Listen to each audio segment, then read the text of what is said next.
Well, I mean, Tokes, when it comes to a clash, we're talking about Brazil now, a country that's overtaken the countries of Europe to become the real hotspot when we're talking about the virus. And the president, the man supposedly leading the charge to fight back, has been pictured on jet skis, leading anti-lockdown protests and really flouting the rules his own health ministry have come up with. So when we see the health ministry of Brazil sort of advocating this drug, it seems that they're sort of moving in line with President Bolsonaro. But let's not forget, he fired his first health secretary.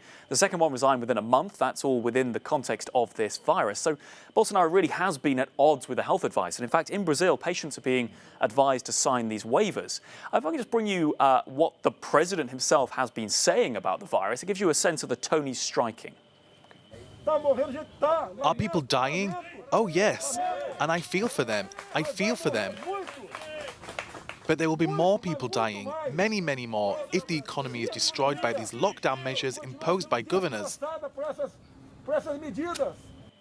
Now, that's the tone of what the president's been saying. Let me show you these pictures. These are from the president's Facebook Lives. He's used social media all the way through his campaign.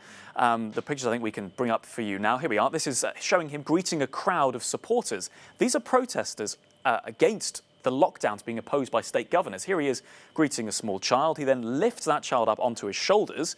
And bearing in mind that's going completely against all the social distancing rules, at the same time that he is effectively setting up this clash between himself and the views. He's saying we've got to open the economy, people will die, that's terrible, but more will die if we don't have the economy back open. And then the state governors right the way throughout the country, in Sao Paulo, for example, hospitals there saying they are at near breaking point, nearly at the point of collapse. So this really is the clash between the man you think would be leading the fight back and the people across the country trying to control this pandemic. OK, well, you mentioned the economy there, but, is that the only reason why he's doing this? Well, Bolsonaro sort of emerged, I think it's fair to say, kind of out of nowhere around about 2014. He's the man who models himself as the outsider. And in Brazil, people were angry. In 2018, there was corruption scandals, there was economic concerns. People were angry, and Bolsonaro rode that wave as the outsider.